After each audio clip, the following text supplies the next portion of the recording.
So very good morning my dear students. आज का discussion start करते हैं दलाई लामा के कोट के साथ। दलाई लामा कहते हैं man sacrifices health in order to make money, then he sacrifices money to recuperate his health.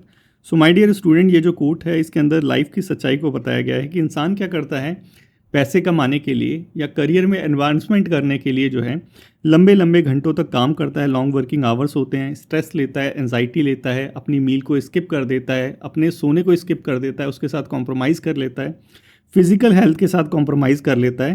तो करियर के अंदर तो वो एडवांसमेंट कर लेता है, लेकिन अपनी फिजिकल और मेंटल हेल्थ के साथ वो कॉम्प्रोमाइज़ कर लेता है। फिर उसके बाद जो है उसी फिजिकल और मेंटल हेल्थ को पाने के लिए फिर वो डॉक्टरों की फ़ीस, दवाइयों का खर्चा, इन सब चीज़ों पे वही पैसे खर्च करता है जिसको उसने हेल्थ के साथ कॉम्प्रोमाइज़ करके कमाया था।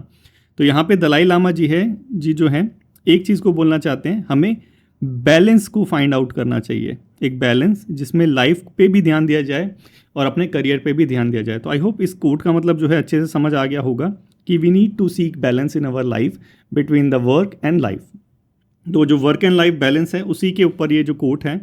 और आप सभी को जान के थोड़ी सी हैरानी होगी कि हमारे अर्बन एरियाज़ के अंदर एक नई तरह की जो है हेल्थ प्रॉब्लम जो है वो क्रिएट हो रही है, उसको थोड़ा सा हम डिस्कस करेंगे।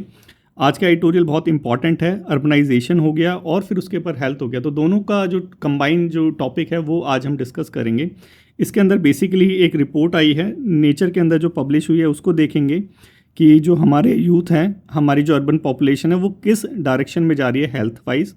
देन उसके बाद क्या क्या सॉल्यूशन होने चाहिए, अदर कंट्रीज़ में क्या क्या चीज़ें चल रही है, एनडीसी डिजीज़ क्या होते हैं, उससे रिलेटेड कॉम्प्लिकेशंस क्या होते हैं, उन सब चीज़ों को हम डिस्कस करेंगे।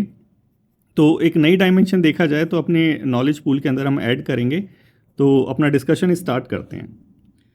नेचर के अंदर एक स्टडी पब्लिश हुई है जिसके अंदर फोकस किया गया था आईटी प्रोफेशनल जो हैदराबाद के अंदर काम करते हैं। आईटी प्रोफेशनल आप सभी को पता होगा, सीएस करके जो हमारे बीटेक इंजीनियर्स हैं वो जाते हैं और हाई सैलरी जो है बहुत गेन करते हैं हैदराबाद जैसी कंट्री में, बेंगलुरु जैसी कंट्री के अंदर। तो ये जो इकोनॉमिक स्टेटस इनका बढ़ रहा है, जैसे हमारे दलाई लामा ने बोला था, सिमिलर चीज़ यहाँ पे हमें देखने को मिल रही है कि जैसे जैसे इकोनॉमिक स्टेटस बढ़ रहा है वैसे वैसे हेल्थ के साथ कॉम्प्रोमाइज़ हो रहा है, क्योंकि इंसान क्या करता है अपने करियर के एडवांसमेंट के लिए अपनी हेल्थ के साथ कॉम्प्रोमाइज़ कर लेता है। तो वही जो कोट है वो हमें नेचर की स्टडी के अंदर देखने को मिल रहा है कि जब नेचर की स्टडी हुई आईटी प्रोफेशनल हैदराबाद के अंदर, तो पाया गया कि 84% जो स्टडी जिन लोगों के ऊपर स्टडी की गई उनका जो लीवर था वो फैटी लीवर था। तो ये जो फैटी लीवर है एक काइंड ऑफ एक लाइफस्टाइल डिजीज़ बन चुका है, स्पेशली अर्बन एरियाज़ के अंदर। तो ये बहुत ही सीरियस कंडीशन है जिसको MAFLD के रूप में भी जाना जाता है।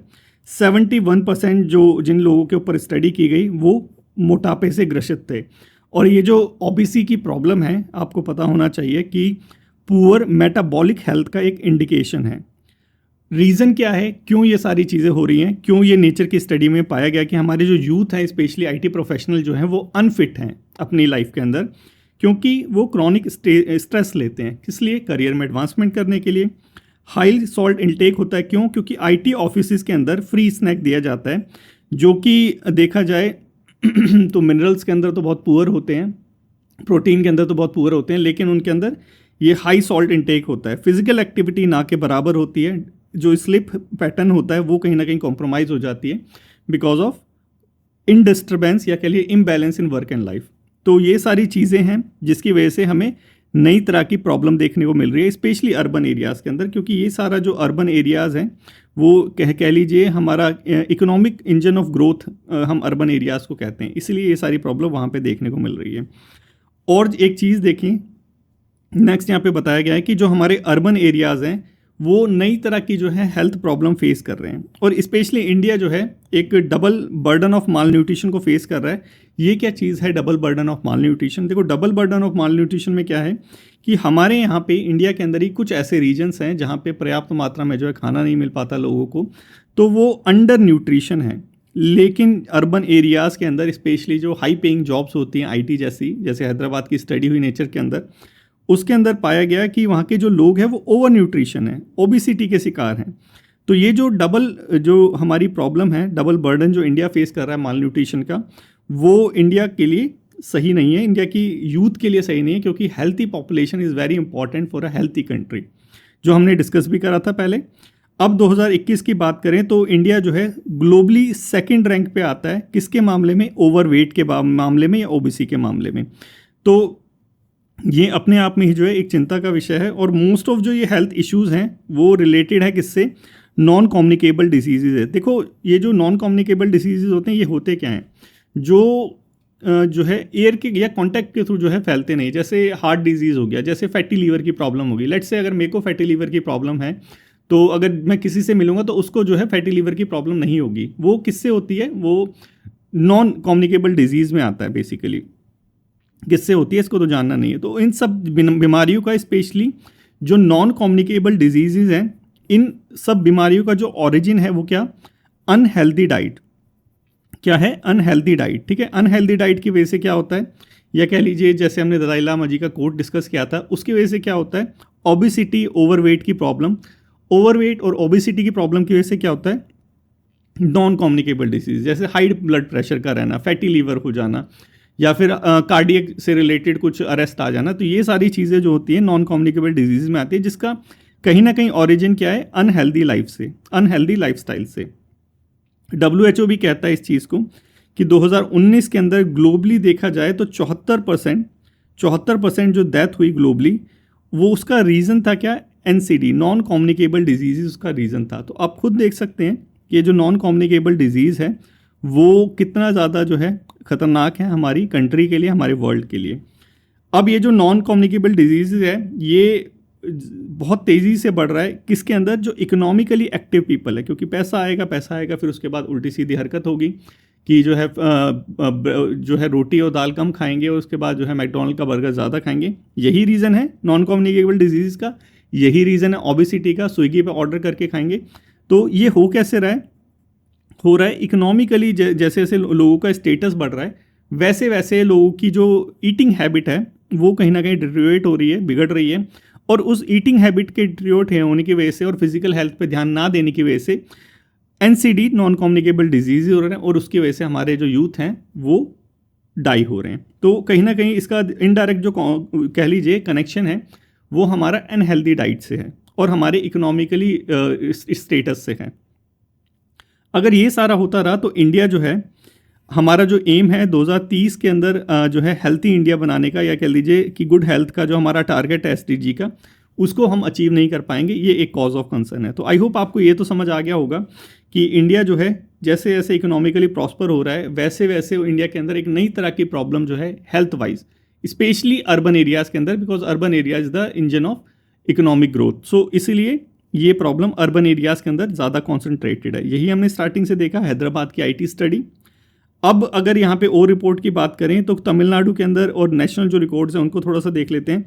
चेन्नई के अंदर, क्योंकि NCD हमने ग्लोबली देखा था 74% डेथ थी 2019 में, चेन्नई के अंदर 65% जो डेथ थी वो नॉन कम्युनिकेबल डिजीज़ की वजह से हुई थी। और नॉन कम्युनिकेबल डिजीज़ ऐसे डिजीज़ हैं जिसको हम आसानी से कह लीजिए कि अपनी फिजिकल हेल्थ के ऊपर ध्यान देके उसको जो है कंट्रोल कर सकते हैं, लेकिन फिर भी डेथ का जो मेजर रीज़न है वो क्या? Non communicable disease. Heart attack हो गया, ओबेसिटी की प्रॉब्लम हो गई, फैटी लीवर की प्रॉब्लम हो गई, हाई ब्लड प्रेशर हो गया, ये सारी चीज़।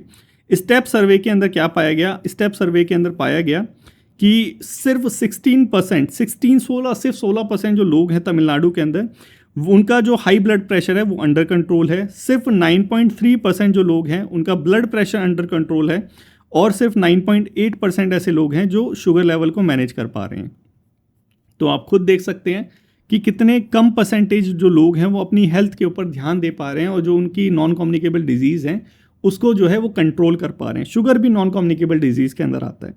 ओबेसिटी लाइफस्टाइल का सारा हम ये देख ही चुके हैं। नेशनल फैमिली हेल्थ सर्वे की बात करें तो इसके अंदर भी मोर और लेस सेम ही ट्रेंड हमें देखने को मिल रहा है कि जो है ओबेसिटी की प्रॉब्लम ज़्यादा बढ़ रही है। और ये कहाँ पे है? स्पेशली अर्बन एरियाज़ में। और क्यों है अर्बन एरियाज़ के अंदर? यही बता रखा है यहाँ पे कि अर्बन एरियाज़ के अंदर ज़्यादा प्रॉब्लम है comparatively to the rural areas. क्यों ऐसा हो रहा है? क्योंकि अर्बन एरियाज़ में इकोनॉमिक अपॉर्चुनिटी ज़्यादा है, और जैसे जैसे इकोनॉमिक स्टेटस जो है इंडिविजुअल का बढ़ रहा है वैसे वैसे उसकी जो फूड हैबिट है वो डिटेरियोरेट हो रही है।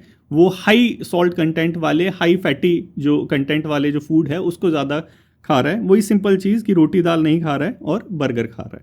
ठीक है, यही चीज़ यहाँ पे देखने को मिल रही है जितने हमें सर्वे देखे, हमारी नेचर स्टडी की रिपोर्ट हो गई, तमिलनाडु की स्टडी हो गई, WHO का हो गया, सब में एक ही ट्रेंड जो है हमें देखने को मिल रहा है। और ये कॉज ऑफ वरी है, इसलिए नहीं क्योंकि हम SDG टारगेट अपना जो है अचीव नहीं कर पाएंगे, इसलिए क्योंकि इंडिया में जो है सबसे ज़्यादा जो है यूथ रहते हैं। अराउंड जो 60 और 65% समथिंग हमारी जो पॉपुलेशन है वो यूथ पॉपुलेशन है। और ये जो यूथ पॉपुलेशन है ये हमारी डेमोग्राफिक डिविडेंड है, हमें डेवलप्ड कंट्री बनाने में मदद करेगी। लेट्स से अगर ये जो हमारा डेमोग्राफिक डिविडेंड है यही अनहेल्थी है, तो कैसे इंडिया जो है एक डेवलप्ड कंट्री जो कि 2047 तक बनने का टारगेट रखता है अचीव कर पाएगा। तो ये सारी चीज़ें हमें आंसर करनी होगी, ठीक है। अब गवर्नमेंट क्या मेज़र कर रही है? डेफिनेटली गवर्नमेंट इसका मेज़र कर रही है, इसके लिए जो है नए नए सॉल्यूशन लेके आ रही है। जैसे तमिलनाडु ने एक प्रोग्राम चलाया है NDC, नॉन कम्युनिकेबल डिजीज़ को टैकल करने के लिए, मकलाई थेडी मारुथुवम, ये तमिलनाडु का जो है स्टेट प्रोग्राम है नॉन कम्युनिकेबल डिजीज़ को कंट्रोल करने के लिए।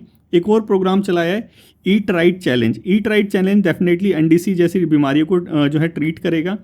और स्क्रीनिंग करी जा रही है एम्प्लॉयज़ की। नेशनल लेवल की बात करें तो हमारा जो FSSAI है ये भी ईट राइट इंडिया कैंपेन चलाया था हेल्थी ईटिंग को प्रमोट करने के लिए। एक और कैंपेन था आज से थोड़ा कम, मतलब क्या कि जो फैट, शुगर और सॉल्ट होता है, जो मेन रीज़न होता है किसका, हमारे नॉन कम्युनिकेबल डिजीज़ का, इसको कम यूज़ करना है। वैसे ही health star rating on food package की, फूड पैकेज के ऊपर स्टार रेटिंग होगी ताकि पता चलेगा कि कौन सा फूड कितना हेल्थी है। ये सारी चीज़ें जो हैं एडवाइस की गई है, लेकिन एक्सपर्ट बोलते हैं कि ये सारी चीज़ें जो हैं काम की नहीं है, क्योंकि ये जो है ये सारी चीज़ें दिखती नहीं है। हेल्थ स्टार रेटिंग ये इफेक्टिव नहीं है इतनी ज़्यादा। चलो, लेकिन फिर भी गवर्नमेंट जो है प्रयास कर रही है। एडिटोरियल के अंदर जो हमारे राइटर हैं जो मेन फोकस करना चाहते हैं, जो मेन की कंसर्न है कि क्या करना चाहिए गवर्नमेंट को फॉर प्रमोटिंग गुड हेल्थ, वो क्या चीज़ है। सऊदी अरेबिया का यहाँ पे एग्जांपल लिया गया है कि सऊदी अरेबिया के अंदर भी डेफिनेटली जहाँ जहाँ इकोनॉमिकली प्रॉस्पर जो कंट्रीज़ है सारी जो है similar kind of problem face कर रही है। सऊदी अरेबिया भी वहाँ पे एक्सेप्शन नहीं है। तो सऊदी अरेबिया ने क्या करा है कि रेस्टोरेंट में कैलोरी लेवल लगा दिया गया है। 50% जो टैक्स है वो शुगरी ड्रिंक के ऊपर, 100% जो टैक्स है वो एनर्जी ड्रिंक के अंदर, क्योंकि ये हेल्थ के लिए अच्छी नहीं होती।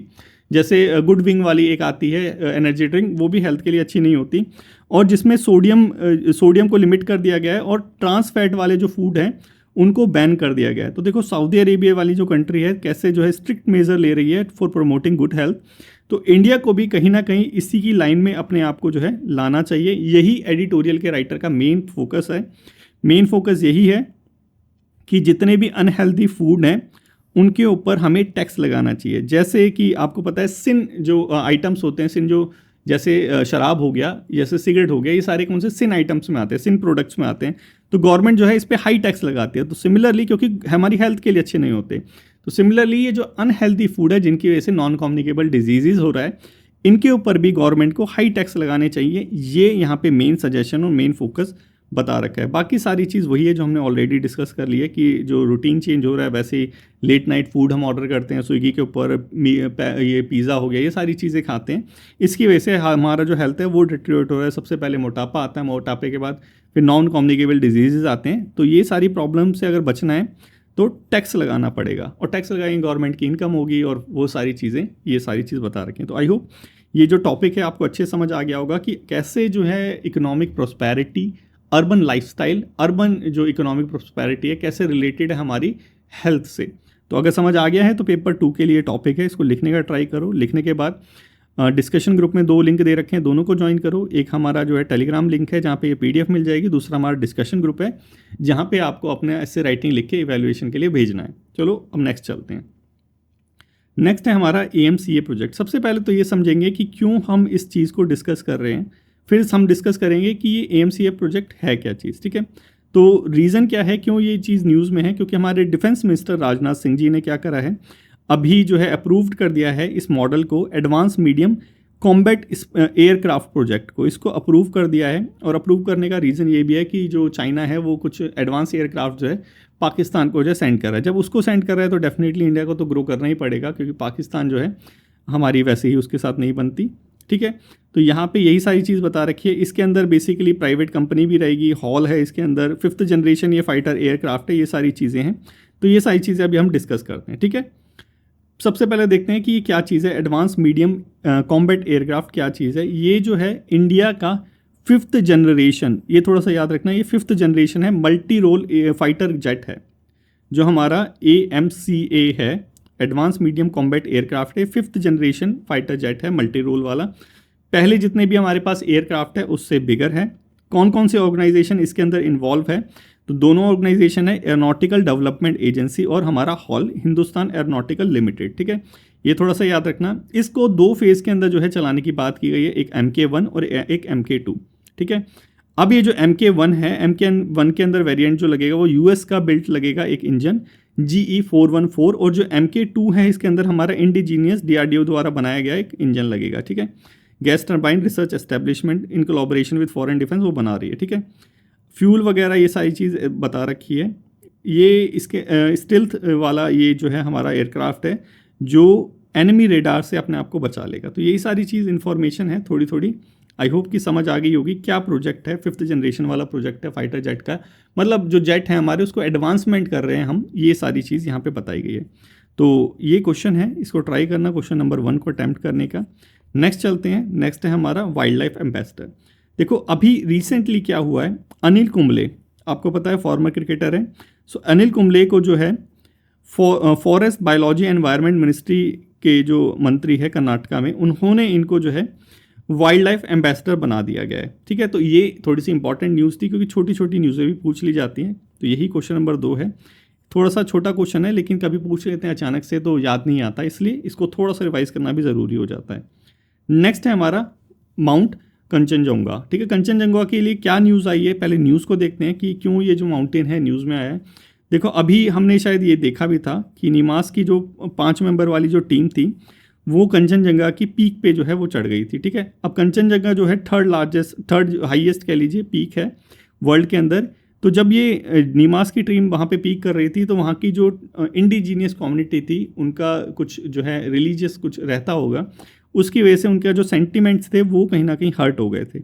तो इसी के वजह से चीफ मिनिस्टर हैं जो सिक्किम के प्रेम सिंह तमांग जी, उन्होंने हमारी सेंट्रल मिनिस्ट्री को जो है लेटर लिख के रिक्वेस्ट करी है कि एक लिमिट रख देनी चाहिए माउंटेनियर्स के लिए, ठीक है। तो ये टोटल जो है न्यूज़ है। इस न्यूज़ से रिलेटेड अब हमारे एग्जाम के लिए इंपॉर्टेंट है कंचनजंगा बायोस्फीयर रिजर्व, क्योंकि बायोस्फीयर रिजर्व से रिलेटेड क्वेश्चन आ जाते हैं। 3rd हाईएस्ट माउंटेन पीक है, ये हमने ऑलरेडी देख लिया। कंचनजंगा 8586 मीटर ऊंची है। एलिवेशन देखें अगर सी लेवल से तो ये उतना ही है।